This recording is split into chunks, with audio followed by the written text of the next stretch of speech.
بسم اللہ الرحمن الرحیم۔ اللہ کے قبروں کی زیارت کرنا، قبرستان آتے جاتے رہنا، یہ دنیا سے بے رغبتی پیدا کرتا ہے اور آخرت کی یاد دلاتا ہے۔ قبرستان جانے والوں کے لیے کچھ باتوں کا خیال کرنا چاہیے۔ عن ابن عباس رضی اللہ تعالی عنہ قال مر النبی صلی اللہ علیہ وسلم بقبور بالمدینہ فاقبل علیہم بوجہہ فقال السلام علیکم السلام علیکم یا اہل القبور یغفر اللہ لنا ولکم انتم سلفنا ونحن بالاثر۔ حضرت عبداللہ ابن عباس رضی اللہ تعالیٰ عنہ فرماتے ہیں کہ نبی پاک صلی اللہ علیہ وسلم مدینہ منورہ کے قبرستان سے گزرتے ہوئے تشریف لے گئے۔ آپ کا اس راستے سے گزر ہوا، قبرستان میں آپ تشریف لے گئے تو آپ نے ان کی طرف رخ کیا، یعنی جتنے قبروں کے پاس سے آپ کا گزر ہوا ان کی طرف آپ نے اپنا چہرہ کیا، ان کی طرف متوجہ ہوئے اور فرمایا السلام علیکم یا اہل القبور، سلام ہو تم پر اے قبر والوں، سلام ہو تم پر اے قبر والوں۔ قبر والوں کو، قبرستان والوں کو سلام کیا جا رہا ہے۔ پھر آگے کیا فرمایا آپ نے؟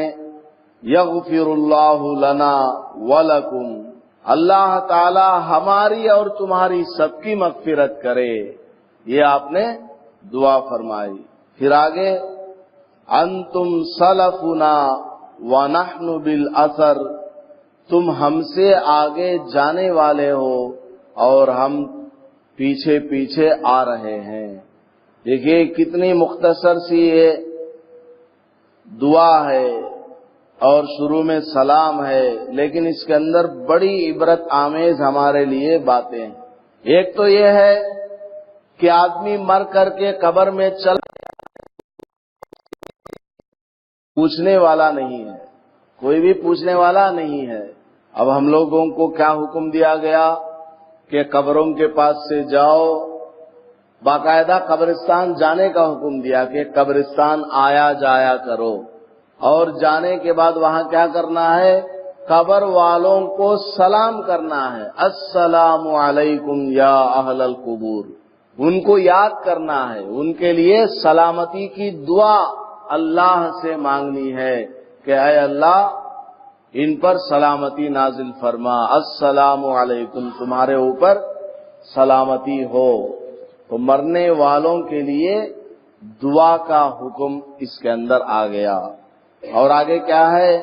یغفر اللہ لنا ولکم، اللہ تعالی ہماری اور تمہاری مغفرت کرے، کیونکہ میں مغفرت کا، بخشش کا، گناہوں کے معاف کیے جانے کا محتاج ہوں، اور تم بھی محتاج ہو اللہ کی مغفرت کا۔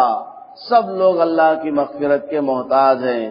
حضرت آدم علیہ السلام نے دعا فرمائی تھی، ربنا، اے ہمارے رب، ظلمنا، ہم نے ہمارے اوپر ظلم کیا ہے، انفسنا، ہمارے جانوں پر، وَإِن لَّمْ تَغْفِرْ لَنَا، اگر تو ہماری مغفرت نہیں کرے گا، وَتَرْحَمْنَا، اور ہمارے اوپر رحم نہیں کرے گا، لَنَكُونَنَّ مِنَ الْخَاسِرِينَ، تو ہم بہت بڑے خسارے والے بن جائیں گے۔ تو حضرت آدم علیہ السلام بھی اپنے آپ کو کیا سمجھ رہے ہیں کہ ہم بھی اللہ کی 12ویں پارے میں حضرت نوح علیہ السلام کی دعا ہے، اس طرح ہر پیغمبر نے ہم کو یہی تعلیم دی ہے کہ ہم سب اللہ کی مغفرت کے محتاج ہیں. تو یہاں پر دعا کر رہے ہیں کیا؟ یغفر اللہ لنا ولکم، اللہ تعالی ہماری بھی مغفرت کر دے اور تمہاری بھی مغفرت کر دے. انتم سلفنا، آپ لوگ ہم سے پہلے چلے گئے ہیں، آپ لوگ ہم سے پہلے چلے گئے ہیں. وَنَحْنُ بِالْأَثَرِ، اور ایسا نہیں ہے کہ ہم یہی دنیا میں رہ جائیں گے، نہیں، آپ لوگ ہم سے ایک دن، 2 دن، 1 سال، 2 سال، 10 سال، 20 سال پہلے قبر میں چلے گئے، لیکن ہم آپ کے پیچھے پیچھے آ رہے ہیں. اس میں کیا کیا فائدے ہیں اس طرح؟ اب ہم نے وہاں پر قبر پر جا کر سلام کیا، السلام علیکم کہا، تو یہ سلام بعض روایات میں آتا ہے کہ قبر کے اندر جو مردہ ہوتا ہے وہ ڈائریکٹ سنتا ہے، وہ ڈائریکٹ سنتا ہے کہ ہمارے پاس کوئی آ کر سلام کر رہا ہے. قبر کو آپ کھود کر کے دیکھیں، وہاں پر کچھ ہوتا ہے کیا؟ کچھ نہیں ہوتا ہے، کیونکہ جب انسان مر جاتا ہے تو اس کا جسم قبر کے اندر دفن کرنے کے بعد ریزہ ریزہ ہو جاتا ہے، ہڈیاں بھی گل جاتی ہیں، کچھ بھی باقی نہیں رہتا ہے. بلکہ اللہ کے علم میں ہر انسان کے جسم کے اعضاء، اس کے ریزے محفوظ رہتے ہیں، ہمیں نظر نہیں آتے، سب ختم ہو چکے ہیں. ہاں، جو لوگ اللہ شہید ہوتے ہیں، حضرات انبیاء علیہم الصلاۃ والسلام ہوتے ہیں، ولی اللہ ایسے لوگ ہوتے ہیں بعض، تو ان کی قبر محفوظ رہتی ہے، ان کے جسم کو قبر کی مٹی ہاتھ نہیں لگا سکتی ہے. ان اللہ حرم علی الارض اجساد الانبیاء، ابو داؤد شریف کی روایت ہے کہ اللہ پاک نے زمین پر انبیاء علیہم الصلاۃ والسلام کے جسموں کو حرام کر دیا ہے. ہمارے لیے شراب پینا حرام کر دیا تو ہم شراب نہیں پیتے ہیں، ہمارے لیے خنزیر کھانا حرام کر دیا تو ہم نہیں کھاتے ہیں. تو زمین پر حرام کر دیا اللہ نے پیغمبروں کے جسموں کو، تو زمین پیغمبروں کے جسم کو کیا شہیدوں کے بارے میں اللہ نے قرآن میں کہا وَلَا تَقُولُوا لِمَن يُقْتَلُ فِي سَبِيلِ اللَّهِ أَمْوَاتٌ، جو لوگ دین کی خاطر اللہ کے راستے میں اپنے جانوں کو قربان کر گئے، ان کو مردے مت کہو، بل احیاء، بلکہ وہ لوگ زندہ ہیں، عند ربہم یرزقون، ان کو اللہ کی طرف سے روزی دی جاتی ہے. وہ لوگ قبروں کے اندر زندہ ہیں، حیات ہیں، ذرا برابر بھی ان کے جسم کے اوپر اثر نہیں آتا ہے. اور اخبارات میں مختلف جگہوں سے خبریں آتی رہتی ہیں کہ فلاں جگہ زمین کھودی گئی تو زندہ قبر نکلی ہے، ابھی تک بال ٹھیک ہے، کفن بھی اسی طرح ہے، خبروں. تو یہ سب چیز یہی ہے کہ حضرات انبیاء اور شہیدوں کے، اور اللہ جس کو چاہے اس کی قبر کو محفوظ کر لیتا ہے. خیر، تو ہم جب سلام کرتے ہیں تو قبر والے سنتے ہیں یا پھر فرشتے ان کو پہنچا دیتے ہیں کہ تمہارے پاس فلاں نے سلام بھیجا ہے. اب ان کا دل خوش ہوگا کہ نہیں خوش ہوگا؟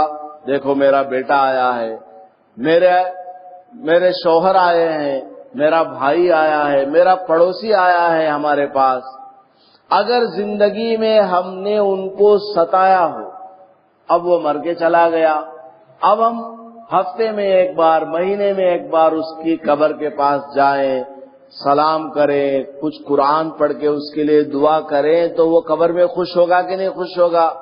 کوئی وہاں رہنے والا نہیں ہے، ہم نے جا کر قرآن پڑھ کے بخش دیا، اس کے نام پر مسجد میں 1000 روپیہ دے دیا، تو وہ جو آدمی ہم سے دنیا میں ناراض تھا، گالیاں دیتا تھا، وہ خوش ہو جائے گا، چلو یار چھوڑو اس کو، معاف کر دو۔ پھر یغفر اللہ لنا ولکم، دعا کرنے کو بھی کہا ہے، اللہ تعالی ہماری بھی مغفرت کرے، تمہاری بھی مغفرت کرے۔ اور آگے کیا ہے؟ ایک تسلی ہے مردے کو، جو قبر میں چلا گیا اس کو تسلی ہے، انتم سلفنا، تم تو قبر میں چلے گئے ہو، تم فکر مت کرنا، ہم بھی آ رہے ہیں تمہارے پیچھے، میں بھی آ رہا ہوں، ہم دونوں وہاں ساتھ رہیں گے۔ باپ بیٹے سے بچھڑ گیا، قبر میں چلا گیا، ماں بیٹی سے دور ہو گئی، قبر میں چلی گئی، بیوی شوہر سے بچھڑ گئی ہے۔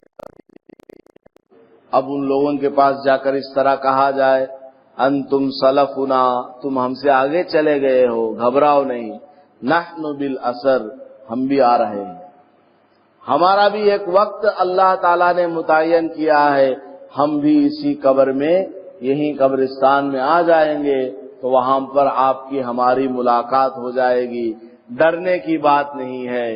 ایک تو مردے کو تسلی ہے اور خود کو بھی تسلی ہے کہ میرا دوست چلا گیا، میری بیوی چلی گئی، میرے والد صاحب چلے گئے، وَنَحْنُ بِالْأَثَرِ، ہم بھی ایک دن وہاں جائیں گے تو وہاں پر دوبارہ ہمارے باپ سے ملاقات ہو جائے گی، ماں سے ملاقات ہو جائے گی، فلاں اللہ والے سے ملاقات ہو جائے گی، تسلی بھی ہے، اور اس کو ڈر دلانا بھی ہے کہ دیکھو سمجھ جاؤ، اس کا وقت پورا ہو گیا، یہ قبر میں بھی تمہاری زندگی باقی ہے، ابھی یہیں قبر پر کھڑے ہو کر کم از کم توبہ کر لو، سارے گناہوں سے معافی مانگ لو، شریعت کے مطابق زندگی گزارنے کا پختہ ارادہ کر لو۔ تو یہاں پر اس کو ڈر دلانا بھی ہے کہ وَنَحْنُ بِالْأَثَرِ، ہم بھی ابھی قبر میں آنے والے ہیں۔ تو بہت ساری باتیں نبی پاک صلی اللہ علیہ وسلم کے ایک سینٹنس میں ہیں، ایک جملے میں۔ تو قبرستان جائیں گے تو کیا کرنا ہے؟ سلام کر کے جانا ہے، السلام علیکم یا اہل القبور، یغفر اللہ لنا ولکم، انتم سلفنا ونحن بالاثر۔ اس دعا کو یاد کر لینا چاہیے اور قبرستان آتے جاتے رہنا چاہیے۔ اللہ پاک ہم سب کو ان دین کی کرنے کی توفیق عطا فرمائے، آمین۔